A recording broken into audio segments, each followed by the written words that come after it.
भी हिम्मत की दाद देता हूं मैं मोदी जी की। भी ये कहते हैं कि आप चाइना को जवाब क्यों नहीं देते। भारत मैप बोल रहे हैं कि भारत ने निकाल दिया। मैंने वो देखा है, जी। अभी स्क्रीन पे लगा भी रहा हूँ। उसमें पूरा भारत दिखा है, चाइना पूरा हमने भारत के दिखा दिया कि एक लकीर की दूसरी तरफ लोग किस तरह तरक्की कर रहे हैं और लकीर की इस तरफ हम किस तरीके से शर्मिंदगी से, रिश्वत से, मारा मारी से हम हमारे जो बुरे हालात हैं। लेकिन किसी की तरक्की, पड़ोसियों की खासकर तरक्की, वो कहते हैं हर चीज तब्दील हो सकती है, पड़ोसी तब्दील नहीं हो सकता। इनके लिए थप्पड़ ये पड़ गया कि आजकल चीन को रियलाइज हो रहा है कि भारत उसकी हर स्टेप को चैलेंज करेगा, हर स्टेप में उसके खिलाफ खड़ा होगा सच्चाई के लिए। जिनपिंग साहब, आप इसलिए नहीं आ पा रहे हैं क्योंकि आप सच्चाई के साथ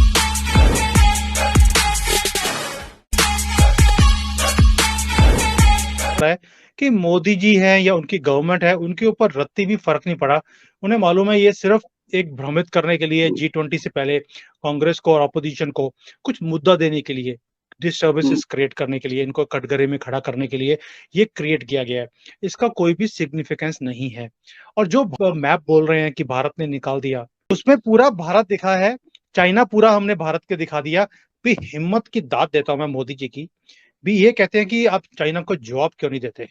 राहुल गांधी एंड पार्टी, जो पूरे ये ऑपोजिशन सारे चोर इकट्ठे हो गए कि आप चाइना को जवाब नहीं देते। इससे ज्यादा बढ़िया जवाब मुझे नहीं लगता कोई हो सकता है। जितनी टनल्स हमारे बॉर्डर पे बन रही हैं, ऑल वेदर रोड्स हैं, वहां पे 6-6 महीने हमारे आर्मी के लोग जा नहीं सकते थे, उनको खाना पहुंचता नहीं था। अभी पूरे बॉर्डर के ऊपर अपने एयर स्ट्रिप्स बन रही हैं, मिलिट्री बेसिस बन रहे हैं, टनल्स बन रही हैं। आई एम सरप्राइज, ट्रेन पहुंच रही है चाइना की बॉर्डर तक। इससे ज्यादा खतरनाक चीज कोई और हो नहीं सकती। वो भी वंदे भारत, भगवा कलर होगा ट्रेन का और वो बॉर्डर तक पहुंचेगी। यही इनफ है चाइना की बोलती बंद करने के लिए। चाइना का एक वो है belt and road initiative, BRI। तो उससे उनका ये था कि भी हमने जितनी भी कंट्रीज हैं आसपास की और दूर की भी, इन सबको चाइना के साथ जोड़ना है। चाइना को जोड़ने का मकसद क्या था कि उस कंट्रीज में से जो रॉ मटेरियल्स हैं वो चाइना में जाएं और चाइना से फिनिश गुड्स बन के उस कंट्रीज में एक्सपोर्ट किया जाए। उसमें भी चाइना को फायदा होना था। अभी भारत ने शुरू कर दिया, अभी हमने भूटान को जोड़ दिया, म्यांमार जोड़ दिया, बांग्लादेश जोड़ दिया, श्रीलंका हमने ऑलरेडी जोड़ा हुआ है। इधर से हम मिडल ईस्ट में ग्रीस में जा रहे हैं, इजराइल हमने कर लिया, इजिप्ट में अपने पोर्ट्स बना रहे हैं, मॉरिशस में हमारा पोर्ट शुरू हो गया है, एयरपोर्ट वहां पे शुरू हो गया है जो कि भारत के कंट्रोल में है। इससे बढ़िया BRI कोई हो ही नहीं सकता। भी चाइना ने अनाउंस किया, 10 साल लग गए, हमने बिना अनाउंस किए BRI पूरा भी कर दिया। भाई साहब, हर बार नया map.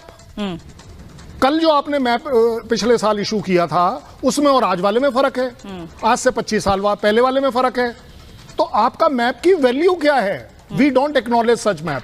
Protest is diplomacy, no problems about it. वो बोलते हैं ना, इज्जतदार लोगों के लिए डिप्लोमेसी होती है।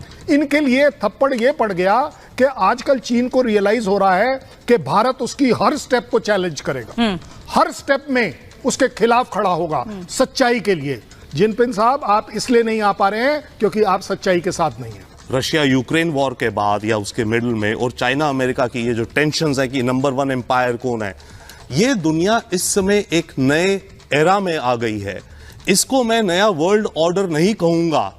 वर्ल्ड ऑर्डर होता है, मैं छोटा सा लाया हूं आपके कैमरा दिखा पाए, ऑर्डर 2020 से पहले दुनिया एक ऑर्डर में थी एक तरह से। आज की दुनिया में बन रहा है एक, जिसे हम कहेंगे न्यू वर्ल्ड मैट्रिक्स। इसमें देश अलग अलग पार्टनरशिप्स बना रहे हैं, अलग अलग अलायंसेस बन रही हैं इत्यादि। इस सारे वर्ल्ड मैट्रिक्स में चाइना अलग थलग पड़ता जा रहा है अपने ही बिहेवियर के कारण।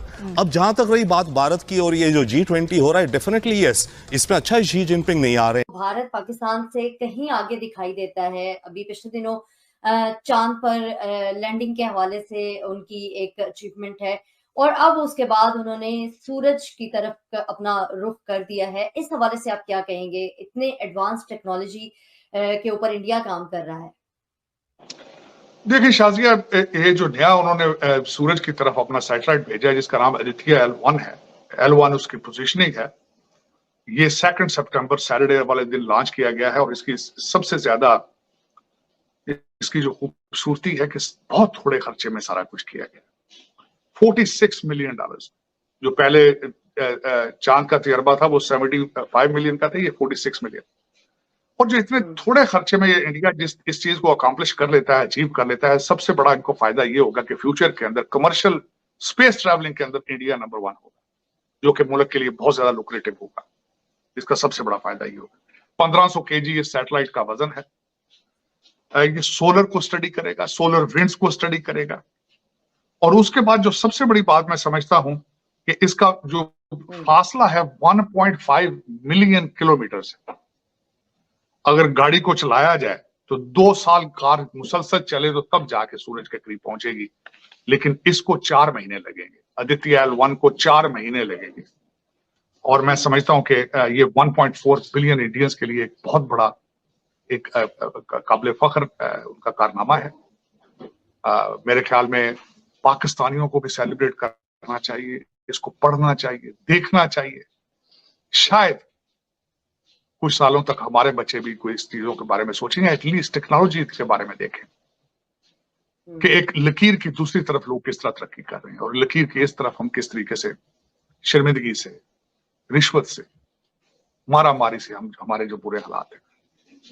लेकिन किसी की तरक्की, पड़ोसियों की खासकर तरक्की, वो कहते हैं हर चीज तब्दील हो सकती है, पड़ोसी तब्दील नहीं हो सकता। आपको सोचना होगा कि हमने इनके साथ तिजारत करनी है, हमने इनके साथ ट्रेड करना है।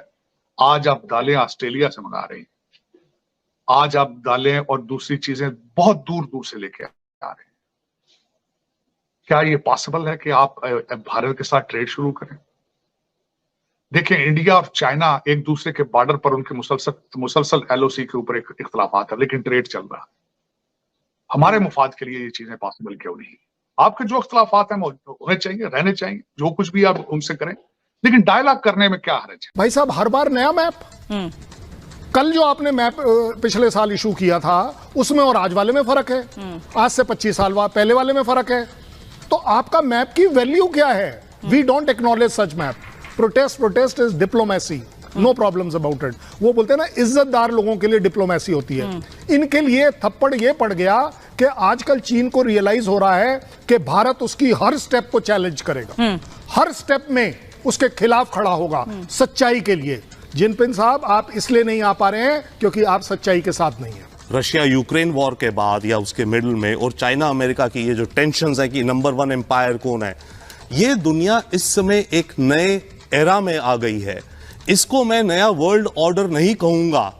वर्ल्ड ऑर्डर होता है, मैं छोटा सा लाया हूं आपके कैमरा दिखा पाए, ऑर्डर। 2020 से पहले दुनिया एक ऑर्डर में थी एक तरह से। आज की दुनिया में बन रहा है एक, जिसे हम कहेंगे न्यू वर्ल्ड मैट्रिक्स। इसमें देश अलग अलग पार्टनरशिप्स बना रहे हैं, अलग अलग अलायंसेस बन रही हैं इत्यादि। इस सारे वर्ल्ड मैट्रिक्स में चाइना अलग थलग पड़ता जा रहा है अपने ही बिहेवियर के कारण। अब जहां तक रही बात भारत की और ये जो G20 हो रहा है, डेफिनेटली यस, इसमें अच्छा है शी जिनपिंग